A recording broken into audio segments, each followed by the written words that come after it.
Hello, everyone. Hello. Hey, Robert. Robert, can you hear me? Yeah, yes, I can hear you. Yes, Hey, Robert. How's everything? good. How you guys? I'm doing well. Can't complain. Good. Yeah, staying away from the cold. It's getting below 40s Who's tonight. that? So, that's Robert. Robert Bookman from. Oh, hi, Robert. I'm They can Bruce. they can see you. It's Yeah, I know. with the owl. Okay. Listen, I hope given your district, I'm sure it's filled with Yankee fans. I hope people are not going to hold it against me. I got my Met memorabilia up here. I think you ought to hide that. I'm a You're in long, Washington. You're in Washington Heights, buddy. I know I'm a long-suffering Met fan. I'm not an anti-Yankee fan. I'm just a long-suffering Met fan. Have you seen the Yogi Berra documentary? I was watching it last night. It's really fabulous. I heard it's great. Yeah, you should check it out. It's really good. And he went from the Yankees to the Mets, back to the Sure. Yankees. It's a really terrific story about and I grew up in that era. Mickey Mantle, Roger Maris. I'm an Yeah. old guy, so That's you watch those guys play. I did. I watched Mickey Mantle. My father used to drive me in from Long Island to go to the old Yankee Stadium. Wow. Cool. Back. That's awesome. Yeah, The Dominican Baseball League was actually in city oh my God, I forgot the name of it. The Met Stadium. really. Shea Stadium? Yeah. The original Not Stadium? Shea Stadium. Not MetLife. Why I keep saying MetLife. City Field. City City Field. Field. Thank you. It was Met Stadium. Yeah. So they were at City Field, and it was kind of like the Yankees and Boston of the Dominican Republic. Licey and La Águilas were playing. Those are two competing teams, rival teams in the Dominican Republic Baseball League. I'm not a fan of either. I'm actually a fan of. What is this? This is the Toros, well, which means like the Bulls of the East. So I'm actually not a Licey fan or an Eagles fan. I'm actually a Bulls fan.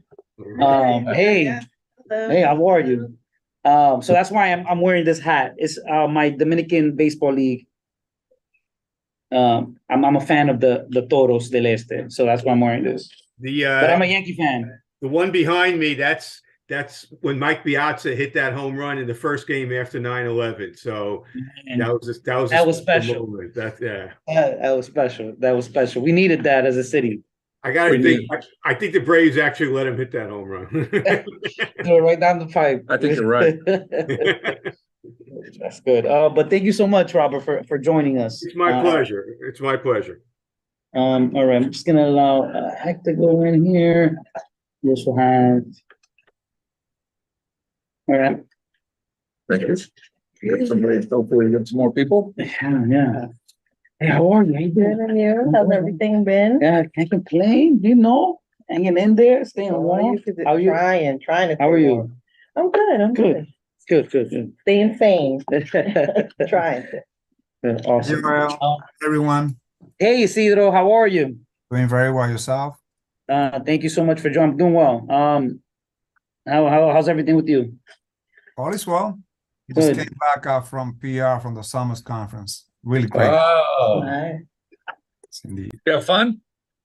Oh, yes, indeed. I met a lot of people there. It's amazing. Good. Good. No, it's not fun. It's business. Okay. Oh, oh. It's like In Puerto Rico, it's always fun over there. It's like what they say about Vegas. What happens in Vegas stays in Vegas. So I'm gonna give the committee a few, maybe 2 more minutes to come in, and We need a quorum, right? we're not voting on anything, so we don't Oh, need- okay. we Okay, don't- good. we don't need quorum. Okay. Last month we were doing budget, so we needed some quorum. Yeah. We need to, okay.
Not. Yeah, there's a lot going on over there. All right. All right, so I'm gonna get started. It is, what time is it? 7:09. Can I get a motion from the Well, that clock says 7:12. yeah, no, it's Whatever you 7:09. say, okay. Yeah, I 7:09. motion we start the meeting. Yeah, adopt the agenda, motion to adopt. Adopt the agenda. Second? Second. Great. Thank you so much, everyone, for coming. Oh, thank you, appreciate it. So we have a few things. It's not gonna be a long meeting. I know, it's late. We usually have a late meeting. We're having our meeting pretty late this month, due to the election day, that was the first Tuesday of this month. So I thank everybody for being patient. I know it's cold out there and, it's a short meeting, so we'll get through it very quickly, but it's very important because we have a presentation here that I've been wanting Robert to come in, but we were waiting on some details from the Department of Transportation to kind of finalize this outdoor dining. So I think I know the attendance is pretty low now, but this is going to be a reference point for a lot of our businesses that we can point to, right? A YouTube video that we can point to and see what are the differences. So we'll get right into it.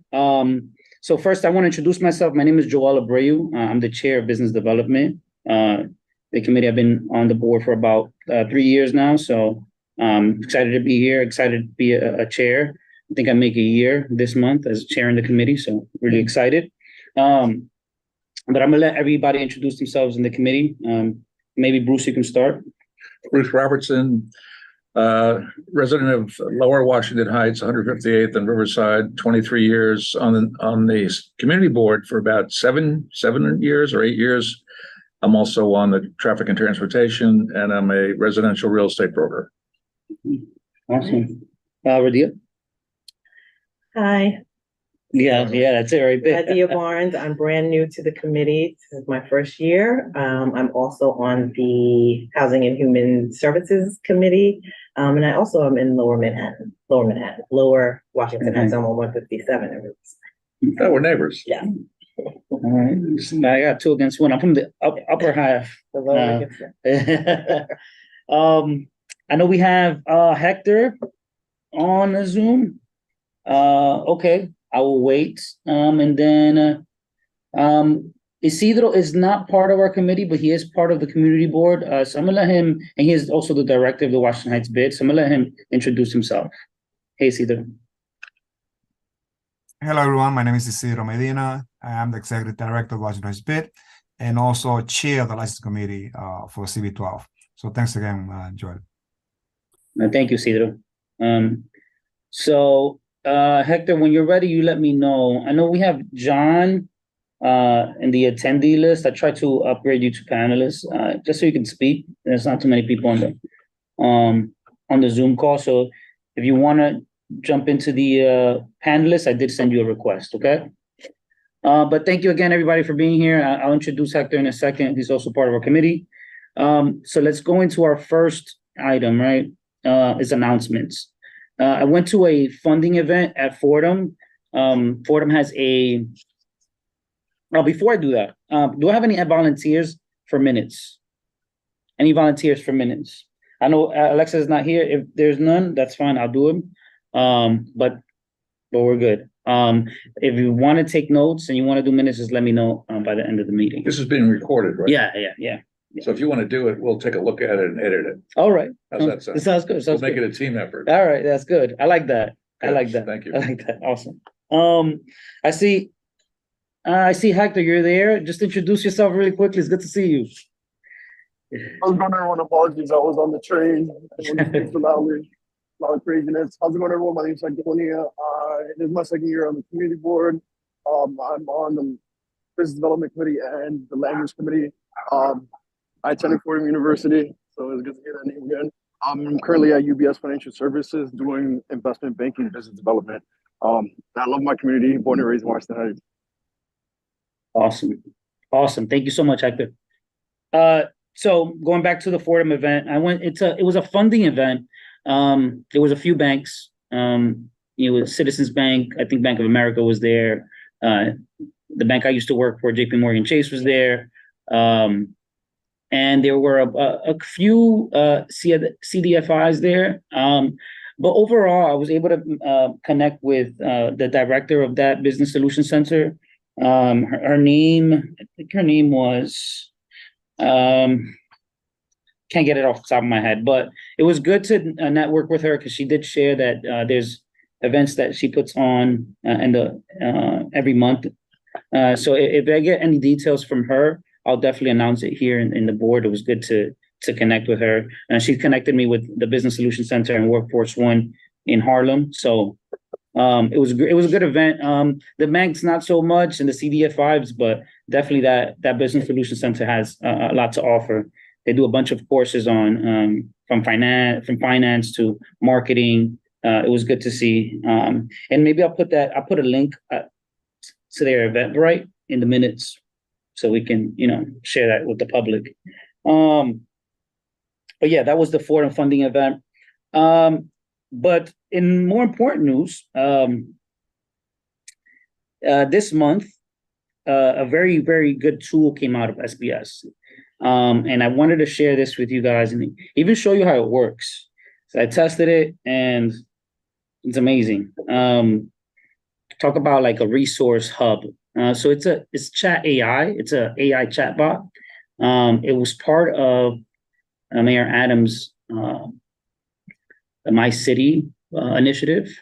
On the business section, he created the Fund Finder, which is great because it allows businesses to acquire capital. And CDFIs and banks to kind of come and kind of have like this place where businesses could find funding and these banks could find people to lend to. So we mentioned it about we talked about this last month, but this month came out the second part of the Business My City initiative, which was the Chat AI. This chatbot it's like ChatGPT. I don't know if anybody's used ChatGPT, but you can ask it any questions, right? You can say, hey, I tested it myself. Hey, how do I start a coffee shop, right? And it will generate an answer just in human form, right? It wouldn't like send you a link. It kind of like breaks it down for you. Oh, you need this license, or you need X, Y, and Z permits to do this. And it's a great. I kind of wanted to. I'm going to show it to you guys just so you can see it. I'm going to share my screen here. Okay.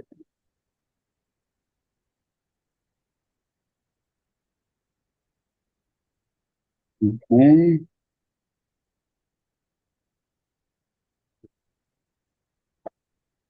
everybody see that? We can. Yeah. Good. Excellent. Oh, I'll show it to you guys here. Oh, you guys can see it over there. Turn it around. Mm-hmm. Right. So for example, how do I start a coffee shop? Open a coffee shop. All right. So automatically, right? It's an AI, so it's a language model. It's generative. So what it's doing is, okay, maybe. Ask a restaurant. How do I open a restaurant? Yeah.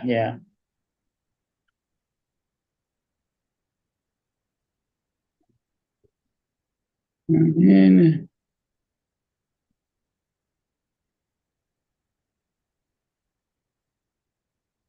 Max, what is my first step, right? Yeah.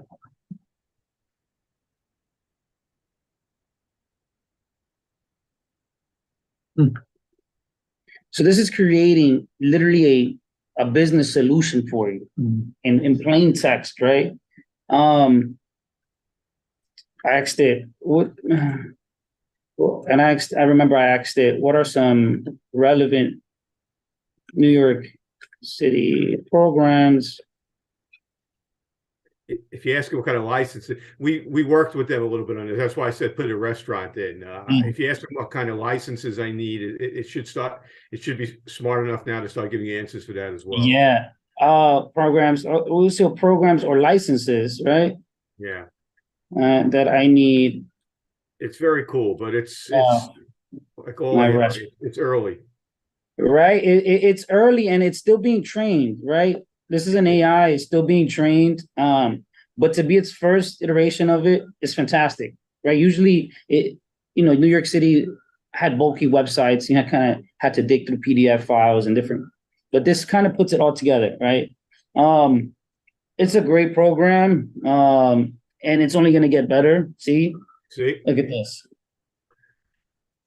Amazing. That's because I gave them these answers. That's why I knew they were. Yeah, you see, and I just wanted to share this with you. It just came out. I think it came out the last week of October. And you can ask it anything, right? It shows you, gives you links to permits, restaurant owners list, and it just has this huge database that it was trained on by New York City. So I wanted to show it to the committee and to our viewers. And constituents, just because it's a tool, right? As when I first came to the board, I wanted to know more about businesses. I wanted to see how to open one, and this is a great guide. Does anybody have any questions about it? Hi, how are you? Mm-hmm. Good night, Deputy. Good night. Thank you. Thank you. So. Just wanted to send you, and we'll put that also on the minutes, kind of a link to the chat bot, the My City chat bot. Also wanted to reiterate about Fund Finder, and I'll put that also in the minutes. It's both things, right? How to start a business, where can I fund the business? Just two great resources that I would be remiss to miss that, and I mentioned that in this committee meeting. But we're going to move on with the agenda. We have Mr. Robert Bookman. Thank you so much again for joining us. We have Isidro of the bid. We have the committee. We want to know more about this program. Obviously, it was open restaurants. It's one of the few good things that came out of the pandemic was this restaurant be able to, for businesses to be open still, even in those conditions. So I'm really excited about this new program, Dining Out NYC. I want to know more about it. What are the differences and kind of the deadlines? So take it away, Robert. Thank you. Thank you for inviting me. Just let me tell you a little bit about who I am and a little introduction. Then I'll get into some of the highlights of the new law that was recently passed and signed by the mayor. And there are 25 pages of rules and regulations that are currently pending, for public comment. And then the program will actually get started. So my name is Rob Bookman. I'm an attorney here in the city. And I am counsel and one of the founders of the New York City Hospitality Alliance, which is the trade association here in New York that represents the hospitality industry, restaurants, bars, clubs. I'm one of the founders of that, and I'm also a partner in a Manhattan law firm, Pazetsky and Bookman. We specialize in representing small businesses in the hospitality sector. We get people's liquor licenses, sidewalk cafe licenses, etc. I've been involved with sidewalk cafes going back to the 1980s when I was counsel to the New York City Department of Consumer Affairs when I was very, very young, and the cafe law was somewhat new then, quite frankly. It only started in the 1970s. Then the zoning law was added to the cafe law in 1980. Fast forward many decades prior to the pandemic, and what we had with sidewalk cafes was a very limited, somewhat elitist program. Because of zoning restrictions and because, quite frankly, the high cost of it, both in the application, the level of professionals that you needed, people hired me, they hired architects, and the annual rent to the city. we had a situation where there were only about 1,100 licensed sidewalk cafes throughout the entire New York City, and the huge majority of them was south of 96th Street. There were very few in community boards where people of color predominated. There was very few in low income, below the city's median income. It was pretty much a high-end program, south of 96th Street. Funny thing then happened on the way from a pandemic. As soon as the pandemic hit in March of 2020, and we had to close down the industry, we immediately started hearing rumors and discussions from Dr. Fauci and others that this virus may not be as bad outdoors as it is indoors. And so we immediately started conversations with the mayor, de Blasio at the time, and with Governor Cuomo, for those you remember, those before he got into some trouble at the time. And we said, hey, look, let's start talking about slowly reopening the industry, but open it outdoors because we hear it's going to be healthier outdoors. And and that's what happened. And on June 22nd, only 3 months, March, April, 3 months after the complete shutdown, the emergency outdoor dining program started in New York City. It became a huge success. Not only did it save thousands of restaurants and 100,000 jobs, but we went from 1,100 licensed sidewalk cafes to over 12,000 establishments participating in the emergency outdoor program.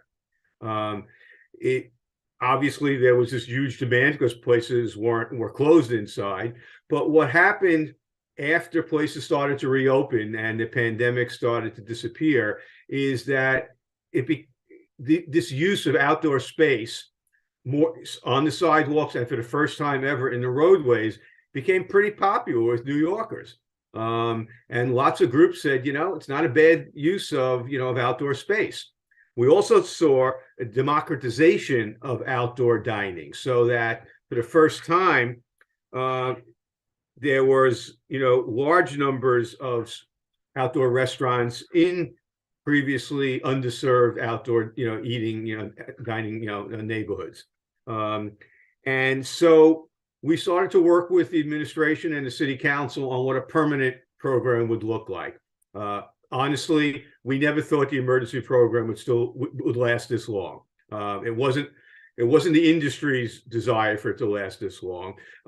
It was just a lot of politics involved with, two different mayoral administrations and a city council and lots of different stakeholders in lots of different neighborhoods with conflicting demands. Greenwich Village neighborhood, they don't want any sidewalk cafes. Other neighborhoods, wanted roadway dining. Some wanted no roadway dining.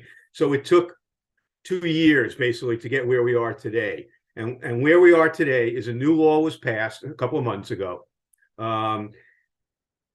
creating a permanent outdoor dining program that is a lot more liberal than the old sidewalk cafe law and a lot more conservative than the emergency program. It's trying to create a sweet spot somewhere in the middle. There were a lot of compromises that were made, and depending on how diplomatic you are, you either think compromise is a good thing or a bad thing. There were compromises from which agency should be in charge. Should it be the old Department of Consumer Affairs or it should be Department of Transportation? City Council wanted Consumer Affairs. The administration wanted Transportation. That was a big issue that had to get resolved. Should there be roadside dining? If so, what will it look like? What will the cost be? We as an industry trade group had a few overriding demands, if you will. We wanted it to be more democratic, more readily available, like the emergency program. We didn't want to go back to it just being, south of 96th Street. In order for that to happen, it needed to be a lot less expensive in order to go through the sidewalk cafe process, as well as a lot less expensive to pay a lot less rent to the city every year for the use of that space. And I guess those three things, and it needs to be faster. The process needs to be faster because under the old sidewalk cafe law, if you were opening a restaurant in April, you couldn't get a sidewalk cafe your first operating season. The process took too long. You were screwed. You weren't going to be able to get a cafe until the following, April, because you filed in March or April. It wasn't getting approved till August or September. So where we are is, the law pretty much was within those parameters. It is allowing for roadside dining. First of all, everything went to DOT. It is allowing for roadside dining, but not a lot less than what it looked like before. So it will be 8 months a year. There'll be not 12 months a year. There'll be 4 months a year where roadside dining has to disappear. In those are the winter months when nobody's really sitting out there anyway. Allow for cleaning, snow removal, etc. There will not be structures like there was before. They're going to be more like sidewalk cafes, but in the roadside, but with safety barriers around them. So tables, chairs, planters, umbrellas. If you look at their website, they have all kinds of architectural renderings of some light kind of. I was just gonna pull it up for you. Yeah, some light kind of canvas coverings and stuff like that, but very non-permanent. No structures. The sidewalk cafe portion will be all year round, like it historically had been. It's going to be considerably less expensive. In your community board district, for example, it was $30 a square foot. Under the old law, you had to pay rent to the city. Now it's going to be somewhere around $5 to $8 a square foot. So significantly less, so that small mom and pop neighborhood restaurants will be able to afford to have sidewalk seating. The fees, for filing are basically reduced in half, which is very nice. They also, one of the things we insisted on is that you not have to hire a professional architect in order just to do a little, drawing of what your sidewalk, tables and chairs, layout, is going to be. So you don't need to, you can save thousands of dollars there. So all of those things, are part of it. The other thing I want to mention is that enclosed sidewalk cafes, those handful of older, for the most part, older structures that are all year round, and they're glass, and they're out from the building line. Those were called enclosed sidewalk cafes. There won't be any more of them. No new enclosed sidewalk cafe locations in New York City. Existing ones, for the most part, are grandfathered. And I say for the most part, meaning they have to have been approved previously, licensed previously, and they could not have been abandoned for more than 4 years before COVID started. So if there's some old enclosed one that's, the place was closed for 10 years, that's going to have to come down. So those are the major structural changes, so we anticipate, we were looking forward to what the rules. Now the rules have come out, the proposed rules, and there are a lot, a lot more restrictions in there. Like I said, 25 pages of clearance requirements. Some of them are a little stricter than the old law. Some of them are certainly stricter than the emergency program. So we don't think you'll be seeing as many roadway dinings setups, based on these proposed rules, because of the various clearances requirements that were not, in the emergency program, from corner offsets, etc. One more thing I think is important, which was a cause for some concern. There will be no TVs and no speakers outdoors, under the new proposed rules. So that's kind of like a summary of the highlights. The rules are out there now. There's going to be a public Zoom hearing on November 20th. You could submit written comments before then, or sign up to speak then, pro or con. We as an industry have submitted, 2 pages of questions and comments about things that are, unclear. One of the concerns about having Department of Transportation take this over is they're not a licensing agency historically. Consumer Affairs was a licensing agency, so they're kind of new at this. They had their only experience was with the emergency program, which was pretty much a simple online portal. You went on there. You put in your health department permit number, you said yes to a bunch of questions, promising to follow the laws, and you got an email saying you're licensed. This is going to be a lot more complicated than that.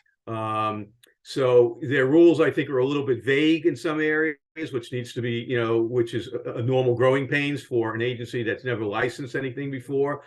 We anticipate there'll be somewhere around 5,000 or 6,000 establishments that'll probably apply for a license. I should probably talk about the timing, because I'm sure that's going to be a question. Then I'll take any questions you have. So the rules will probably be adopted sometime by the end of the year, and applications they'll probably start taking applications in January. If you have an outside setup now, and you do not want to apply for permanent roadside structure, you have until November of next year to take it down. If, however, you want to get a license, and you file for a license, and you will have to file within the first 90 days of when the application is open. By filing within the first 90 days, the law grandfathers you to continue to operate until they act on your application. Because if they're going to get 5,000 applications, it may take them a number of months, to go through them all. So you will have to apply within the first 90 days. So let's just roughly say January 1st, they're ready. So by the end of March, you need to apply. And if you are approved, let's say May 1st, then you have 30 days to have your outdoor set up in compliance with the new law. So basically, it's a complicated way of saying by next November, everybody is going to either be looking like the new law, whether it's roadside or sidewalk cafe, or they have to be, removed. And that's the transition. If you don't file in the first 90 days, then you're going to have to, take your stuff off the sidewalk, because you only have this transition grandfathering if you file.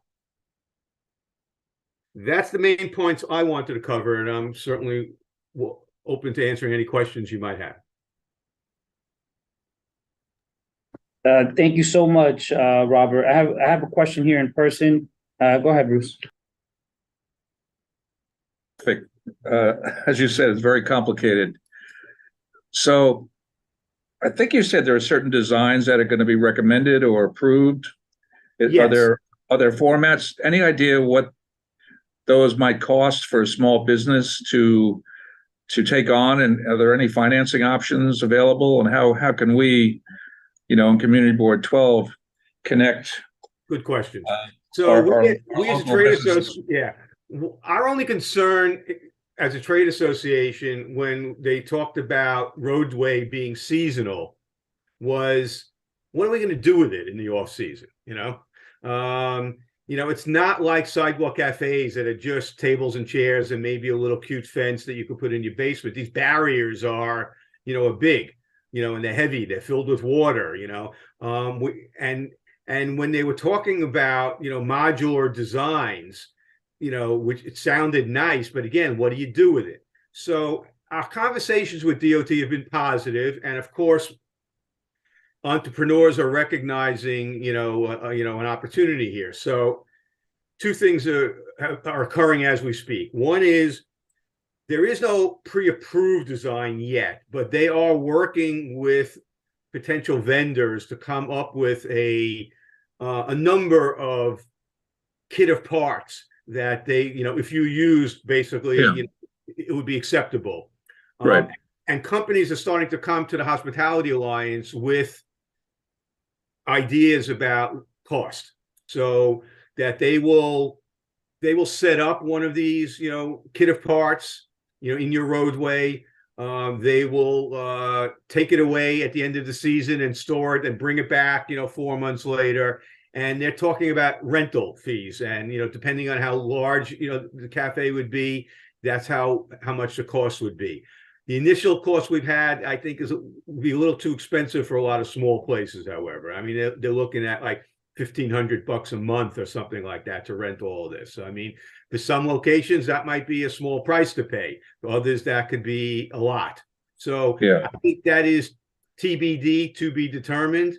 I think there will be businesses that will develop that will just say, forget the kit of parts.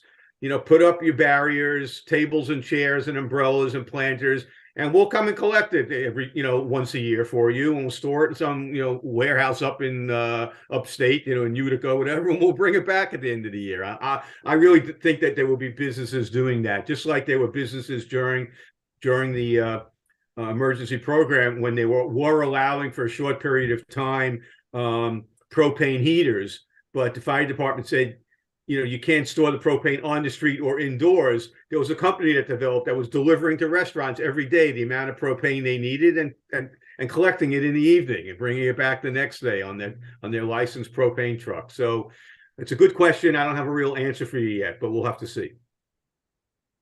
So who's going to create like seminars or events for training on this for small business people to come and see and ask questions and so forth? Is it DOT or? DOT certainly will. I imagine SBS will. And the Hospitality Alliance, we do for our members lots and lots of stuff. We've done cannabis training, and we've done, we'll do, my office, we do a lot of, liquor work. So we've done, stuff on that. We will definitely do, once the rules are clarified and the application forms are out there and we can familiarize ourselves with them, we'll definitely do an online training session for any Hospitality Alliance members. And our dues are really cheap.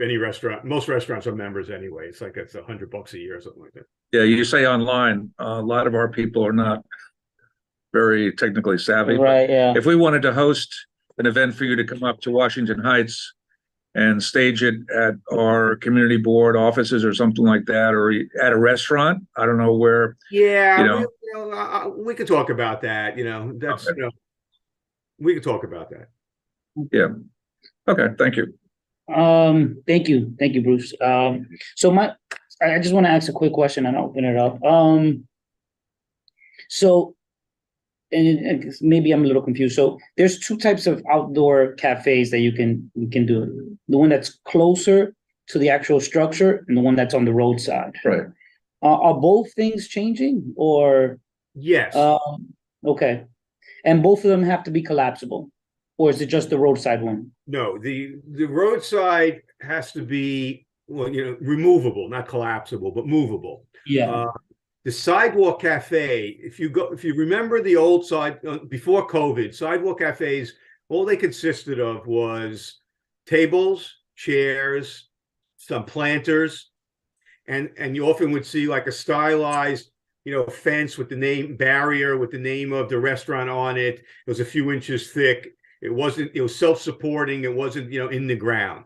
That just, and that was your typical sidewalk cafe. If the restaurant had an awning, it had to be a retractable awning, a certain number of feet high, and higher, no lower. That's more like what sidewalk cafes are going back to. And when I say sidewalk cafes, those are the tables and chairs up against the restaurant building wall. What's changing is it's not going to be, during COVID, you saw sidewalk cafes that extended beyond the width of the restaurant to a vacant store next door or a clothing store. That's not going to be allowed, anymore. And you saw a lot of sidewalk cafes be structures. People would actually build stuff. You still see it out there. Little cubicles sometimes, in the early COVID. Each table of 4 has a cubicle. Some have walls. That's not going to be allowed. Sidewalk cafes are going back to open air sidewalk cafes.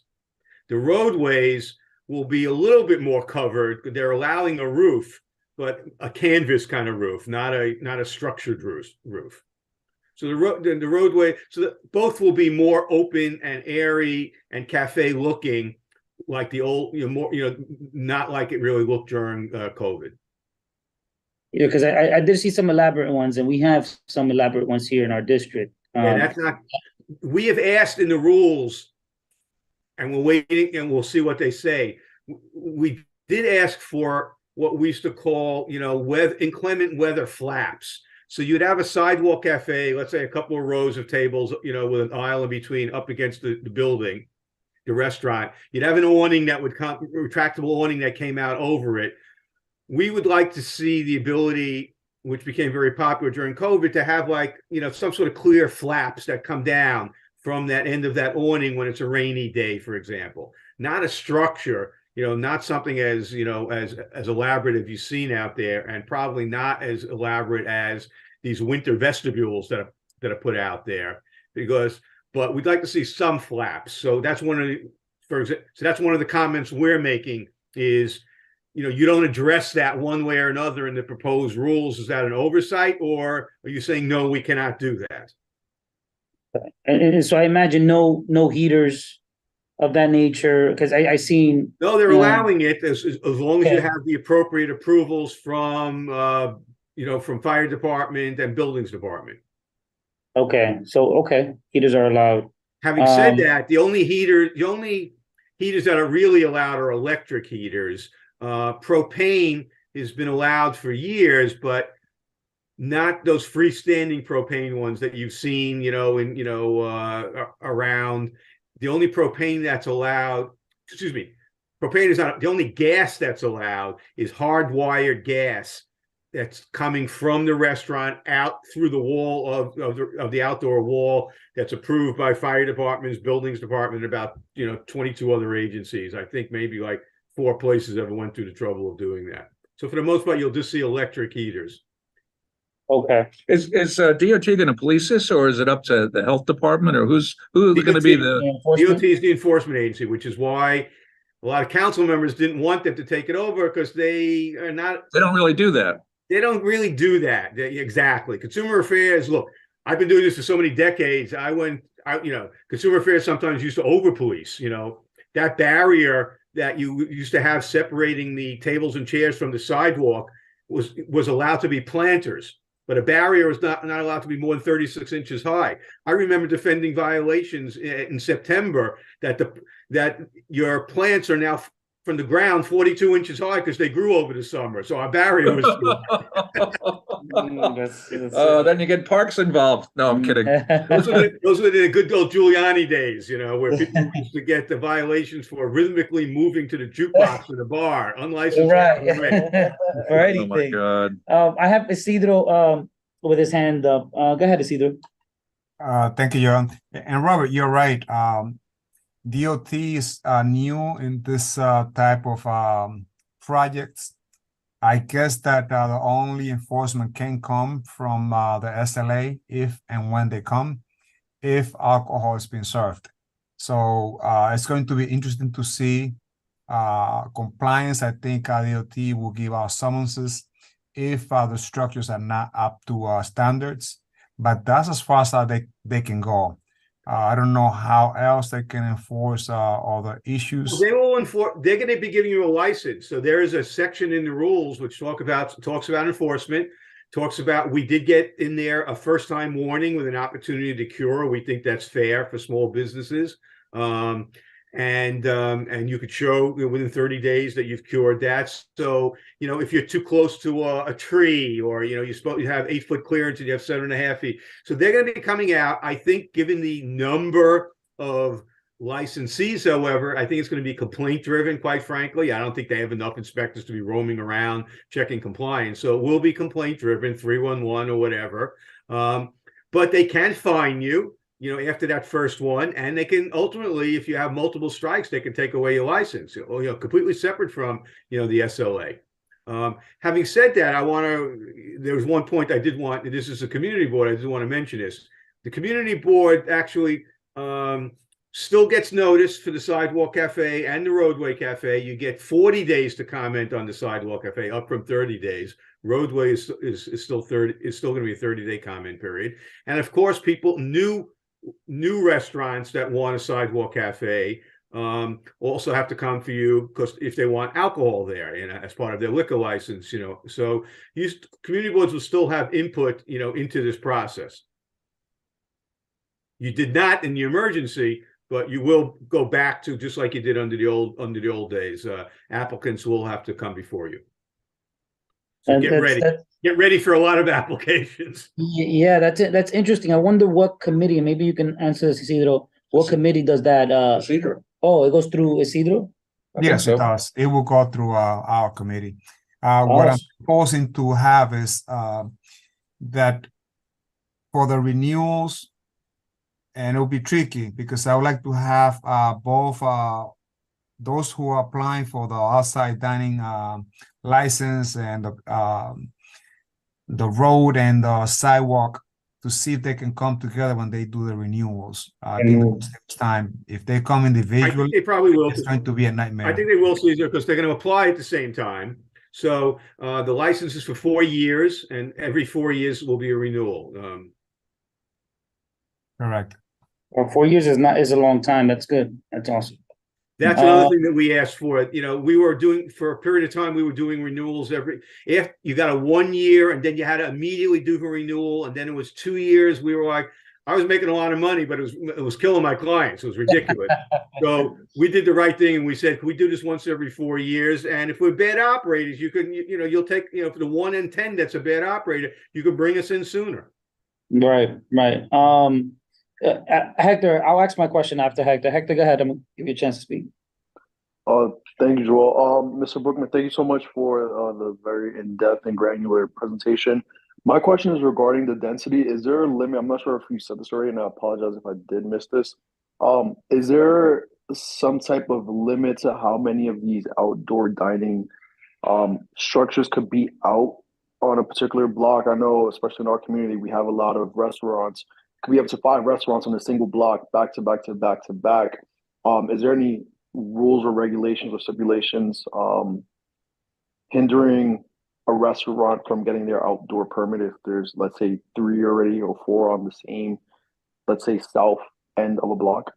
No, Hector, there is not. I'll tell you what there is, however. It's a couple of things. One is, like I said, the roadway dining structures are not going to be able to extend beyond the width of the restaurant any longer. So that's, if there's a residential building in between or a clothing store in between, no more extending beyond that. There is a requirement that there be that roadway structures cannot go back, next to each other. There has to be a space between them. I think 3 feet on either side. So I think it's like a 5 or 6 foot space between them. So to allow, cars and deliveries and stuff, so they're not going halfway down a block, and coming back around. And there is in the rules, there's a proposal that no roadway dining structure could be more than 40 feet long, regardless of how long the restaurant is. Understood. Thank you so much. I'll pass the mic over to Joel. Thanks. Thank you so much, Hector. So a couple questions. Speaking about structures, how far out from the actual building, from the curb, or from the curb, can they extend to, right? Yeah, you're asking me details. Sorry for the detail-driven question. Sidewalk, I can tell you off the top of my head. Sidewalk clearances, I'm not sure how deep. On the roadway, I'm not sure how wide. I think it's 8 feet is the maximum, but it could be less. But it also depends on whether it's in a major street or a narrow street. There is something in the rules about a 30 foot or something, or 15 feet. It's in the roadway, so that emergency trucks can get by. But there's also a maximum width in addition to that maximum width. I just don't know what it is at the top of my head. On the sidewalk, however, there's very specific clearance requirements, and it's going to be a minimum 8-foot clear path on regular streets, 10-foot clear path on wider streets, let's say like Broadway in the Upper West Side. There'll be a 10-foot minimum clear path, or 50 feet. 50% of the sidewalk width, whichever is greater. So on a 24-foot wide sidewalk, it's a minimum 12-foot clear path. And the rules have lots of things that you measure to. The curb is not part of the clear path. It's from the edge of the cafe to, a fire hydrant, to a tree. There's a whole list of things, about what clear path is. So your sidewalk cafes will probably, depending on the width of the sidewalk, some will be narrow. There'll be just like one row of tables, up against the wall. Some you'll probably be able to have a row of tables, an aisle, and a second row of tables. But it depends on how wide the sidewalk is, and it depends on how much what they call street furniture or stuff is right opposite that restaurant. If there are trees, if there are fire hydrants, if there's bus shelters and stuff, it's going to be a much smaller sidewalk cafe. Okay. Hector, is that an old hand or a new hand? Sorry, that was the old one. Okay. So another question of mine, and if you guys have any other questions, from the committees, let me know, raise your hand. What's the fine? What's the fine for the second offense? Like, let's say you did get caught, and you wanted, you got DOT or It's, somebody filed a I complaint. was trying to find, let's see, sidewalk cafes. I was trying to find the answer to your other question, roadways sighting requirements. Hold on. Okay. Let's see. The fine is first time warning, second time $500. Third time, I think it can go up to 1,000. A roadway, the maximum width of a roadway is 8 feet. I thought I remembered 8 feet. 8 feet. Okay. Okay. Okay. Any other questions? Okay. So I have two other questions here. So how much were the rental fees for the open restaurants, and how much are now the rental fees for the dining out? So the emergency program was free, which is another Okay. reason why there were so many of them. Which is why another reason why it's not going to be 12,000. It's not going to be 12,000. New Yorkers will take something free. A New York business person, if it's free, I'll take it. They're going to be paying some rent now. They're going to be paying a license application fee of $1,000 up front. But again, that's for 4 years now, not 2 years. So it's actually a 50%, reduction. And the rental, and then they're going to pay per square foot of space that they occupy. Again, in your neighborhood, it's going to be a lot less than Chelsea. Your neighborhood's going to be around $5 or $8 a square foot. So if you have 100 square foot, sidewalk cafe, and even at $8, that's only, that's only what, $800 a year. Not much. I mean, it's still not, it's not free, but it's certainly it's very reasonable and a lot less than when it was where people in your neighborhood couldn't afford it. They couldn't afford $30 a square foot for a seasonal outdoor cafe that, people weren't sitting at when it was too hot, when it was too cold, when it was raining, when it was snowing. That $30 a square foot was actually calculated for the number of days that the cafe was actually used, was probably closer to $50 a square foot. Okay. All right, good. So, any other questions from the committee? Well, small business owners are going to like this. There's going to be some moaning because those who never had one before and only have experienced the emergency, which was free and anything goes and virtually no enforcement, and there's gonna be, as we say in the law, some bitching and moaning about that. But on the other hand, this is a really good compromise. It's a really progressive use of a lot of sidewalk space. It's taking away less than 1% of the spaces, designed for free overnight car parking. There's going to be some growing pains both with DOT and with the business community, but I think I think your community board in particular is going to be very happy with this. Greenwich Village, CB2 Manhattan, they're never happy with anything, so you can't help that. Yeah, there's like Hector mentioned, there's a role, it's particularly in Dyckman, of back-to-back sidewalk cafes that I imagine that they have their licenses prior to the Emergency Act. And correct me if I'm wrong here, Isidro. I think they had it because I remember them having a sidewalk cafe, not in the roadside, because the roadside is part of Quisqueya Plaza, but there's a couple of restaurants that I could think off the top of my head that have already licenses, but there's others that are just emergency that I can think of as well, that are going to have to adapt. Okay. All right. And where can we find this list of rules or this document? It's on the DOT website now.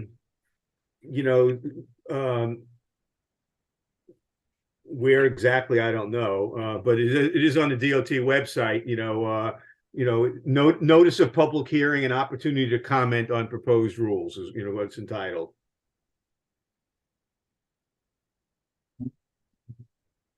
So you mentioned November 20th is the deadline for public comment, right? That's correct. I'm looking at it right now. You can email comments to rules@dot.nyc.gov. So that's rules@dot.nyc.gov. Right. You could email your comments to them prior to the hearing on November 20th, or you can sign up. There's all instructions there to sign up for their Zoom if you wanted to testify. Zoom. And I'll put the Zoom for in the minutes as well. I have the Zoom link that we can forward it. And for those people who don't know how to send emails and stuff, you can also, you can mail them. Oh, I'm thinking the website. You could submit comments to DOT through New York City Rules website. Yeah, and I just, I did that. I don't know where it's posted, but it's got to be on the DOT, website. It's 29 pages. Okay. I spent hours and hours on it, and I'm an expert on sidewalk cafes, and I've handled probably 1,000 applications over the years. And every time I read it, I'm still finding something new. So, and that's on the top of a 20-some-odd page statute. So, while you don't need a licensed architect anymore, and they're designing this so that you could probably do it on your own, some people still may want, at least the first time around, some professional advice just on all the clearances, which are complicated. Right. Yeah. So just to go back on the timeline. So we have November 20th. The public comment ends. How long after to implement these changes or these comments? They're saying that they want to have the rules adopted by December 31st. Okay. Is there going to be a second public comment, No, or is this it? This is it. This is it. They're gonna look. I've done this for decades. Sometimes agencies, part of the rulemaking process is you have to publish with an opportunity to comment. I've been at these hearings where the comment is a tape recorder at the front of the room, and they're listening to the comments, and it's just pro forma. There's no intent to even change a comma in the rules. We were assured, because of the nature of this, and it's a once in a generational thing, that's not what's happening here, that they're really going to be listening to the comments. They're going to be adopting some, going back to the drawing board on some, but nevertheless, from a timeline perspective, so I think your comments are going to be meaningful, especially if it's coming from a community board. They're going to listen. I think, but they want to keep to this timeline. They want to start taking applications in January, and they got to adopt the rules before they can take the application. The portal, that the other change is going to be, and you talked about, Bruce, you talked about a lot of people not sophisticated in your neighborhood. Well, this is a concern that I have. When DOT gave me the briefing on, on the application process and the portal and stuff like that, I said, wait a minute. There's not going to be a physical place or window, where people could go with their application papers and submit them with their check and, and have somebody look at them and say, this is right, this is wrong, or review it. They said, no, it's all going to be online portal, upload documents, download documents, pay by credit card, sign up, get a unique ID. I'm concerned about that. I'm concerned that there's going to be a lot of small minority immigrant business owners that are not going to be able to do all of that. There are documents here. You got to get your landlord, a form that your landlord signs, an insurance certificate. They got to know how to upload documents and stuff. Yeah. No, that's tough. That's really tough. Yeah. So, that could be a comment, for example. While it's not in the rules, you could say, how are these applications going to be accepted? We have a lot of people in our neighborhood that need to physically go to a government agency with their paperwork. We hear rumors that's not going to be, an option. That's a legitimate comment. It's like going to DOB these days. It's all online. It used to be somebody goes up to a window. It's just the world's got a little bit too technical for the majority of citizens, Yeah, I unfortunately. mean, Consumer Affairs Licensing Division, it was a physical place that you went, and there was Yeah. like Department of Motor Vehicles. You went there, and more complicated categories like sidewalk cafes. We used to go and sit down with somebody who reviewed our plans, and you didn't walk out of there unless he said, "Okay, you got everything. We're going to start processing your application now." Now they're not going to be able to do that with 5,000 applications or 6,000 applications, but not having the option of some, non-English speaking person coming in with their paperwork, I'm worried about that. Is somebody submitting that kind of comment, or should we? You should. Yeah, I put it as one of our Can we comments. do a resolution? Yeah, You should. They've we heard it should. from me, but they've heard so much from me that there's only so much I can do at this point. I know you're, So I don't know if this would be a resolution, but I think what I'm gonna do is I'm gonna open up the especially this committee and to the general. well, we only have until November Yeah. 20th. Yeah, 20th. you don't have much time. I mean, Yeah, listen, yeah. it could just be from a joint comment From the your committee. From the committee. business committee and your licensing committee. That doesn't have- Is Isidro still on? Yes, either still on, yeah. Is this something we can work together on, Isidro? Do you see the benefit of this? Maybe like a public comment from As the far as board. providing a comment about the language issue. Well, language and physical applications. Just that getting too complicated for a lot of the small business owners uptown who already have outdoor seating and who are going to want to apply again, and they're going to get shut down because they can't jump through all the hurdles. I think that because of the nature that we have, the commissioner, along with other local and even community board members Mhm. working for DOT, my expectation and conversation with some of them has been that there will be a public hearing to address many issues that our small businesses, like you're saying, Bruce, are having.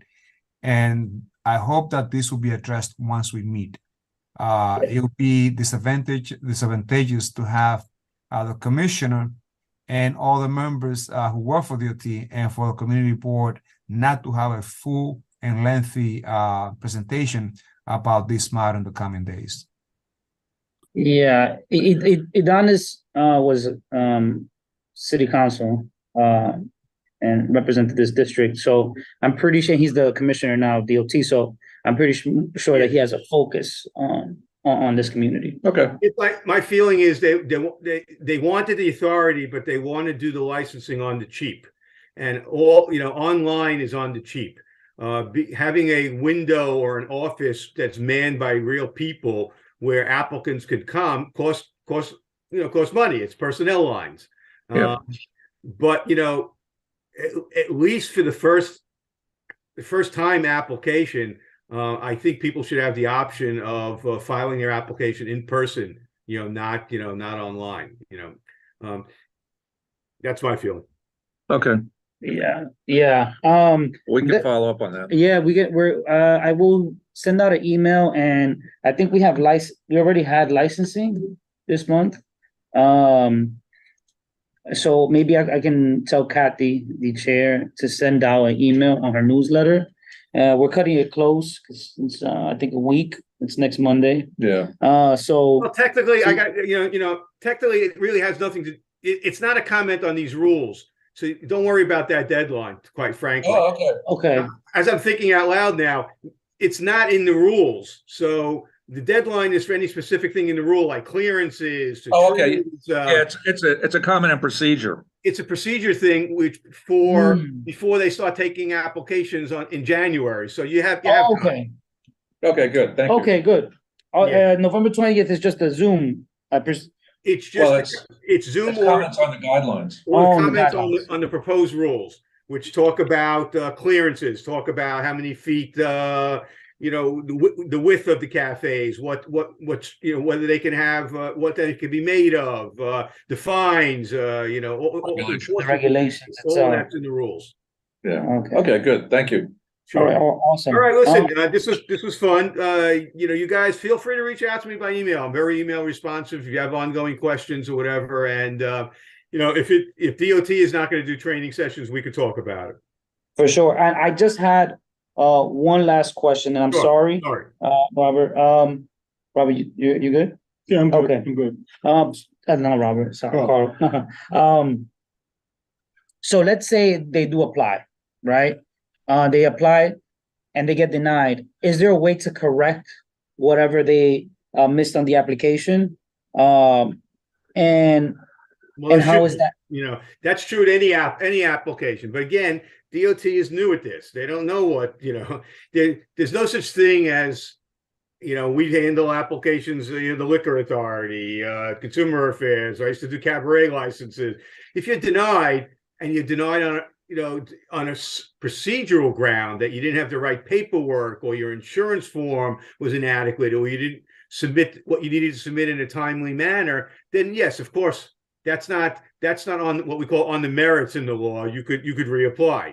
If you're denied because you're in you want to do roadway dining, but it's a bus stop zone, well, that's permanent. There's no sense in filing again unless the bus moves, bus stop zone moves. So it depends on the reason for the denial. Okay. All right. Great.